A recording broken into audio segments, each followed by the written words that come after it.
మనందరికీ ఆదివారం అంటే ఒకటే, హమ్మయ్య విశ్రాంతి దొరికింది అని.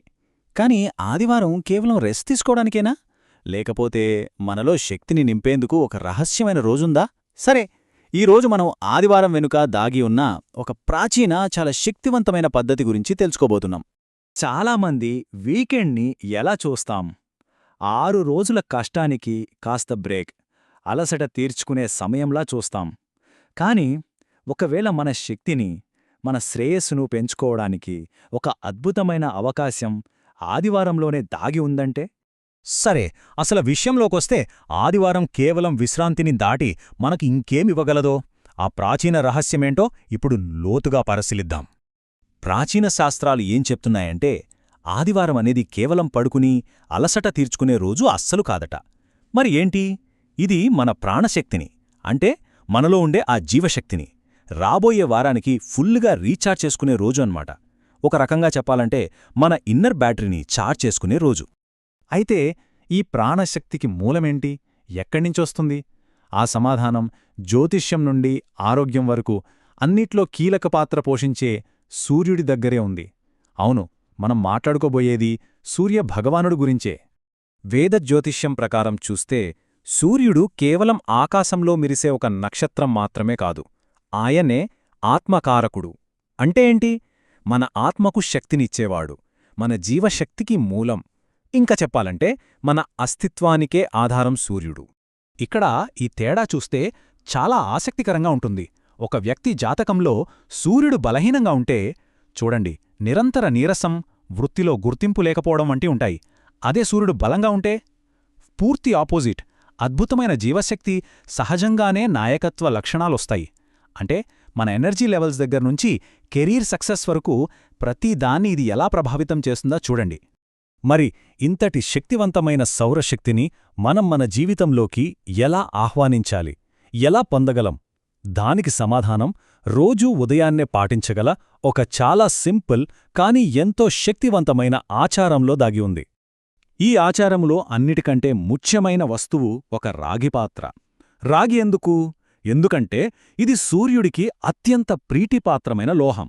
అంతేకాదు, సైంటిఫిక్గా చూసినా రాగికి నీటిని శుద్ధి చేసే అద్భుతమైన గుణముంది. సూర్యార్ఘ్యం ఇవ్వడంలో 4 చాలా ముఖ్యమైన దశలున్నాయి. వీటిని స్టెప్ బై స్టెప్ చూద్దాం.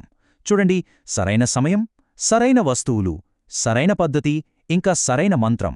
ఈ 4 కలిస్తేనే ఈ ఆచారం పరిపూర్ణమవుతుంది.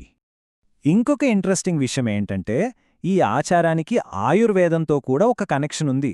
మనం నీటిని ధారగా పోస్తున్నప్పుడు ఆ నీటి ధార గుండా సూర్యకిరణాలను చూడటం వల్ల కంటిచూపు మెరుగుపడుతుందని ఆయుర్వేదంలో చెప్పబడింది. ఇది కేవలం ఆధ్యాత్మికమే కాదు, ఆరోగ్య ప్రయోజనం కూడా. సరే, ఇది రోజువారీ ఆచారం.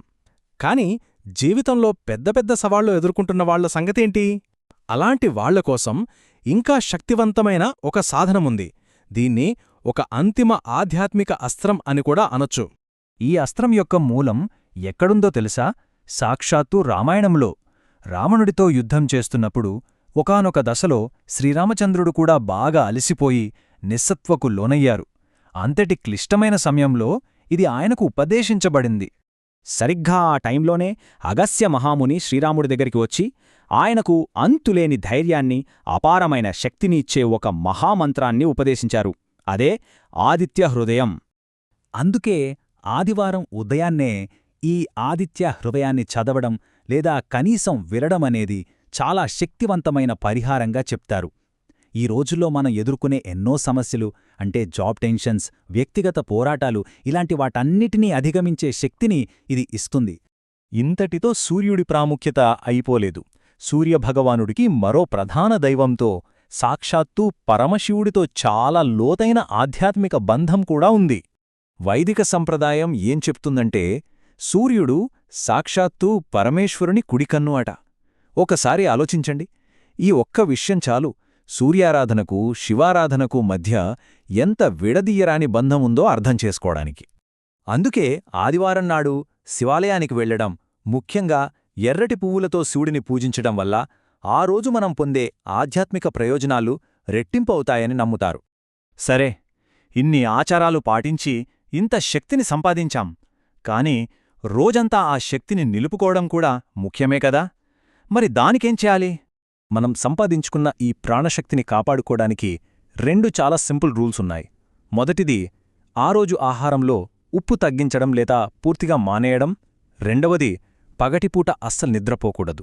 ఎందుకంటే పగటి నిద్ర మనం పొందిన పాజిటివ్ ఎనర్జీని తగ్గించేస్తుందని ఒక నమ్మకం. చూశారు కదా, ఆదివారం ఉదయం కేవలం కొన్ని నిమిషాలు ఈ పద్ధతుల కోసం కేటాయిస్తే రాబోయే వారం మొత్తం ఎలాంటి శక్తితో, ఉత్సాహంతో నిండిపోతుందో. మరి ఇప్పటిదాకా అనుకుంటున్న ఆదివారాన్ని ఒక శక్తివంతమైన రోజుగా మార్చుకోడానికి, సూర్యుని శక్తిని ఆహ్వానించడానికి సిద్ధమేనా?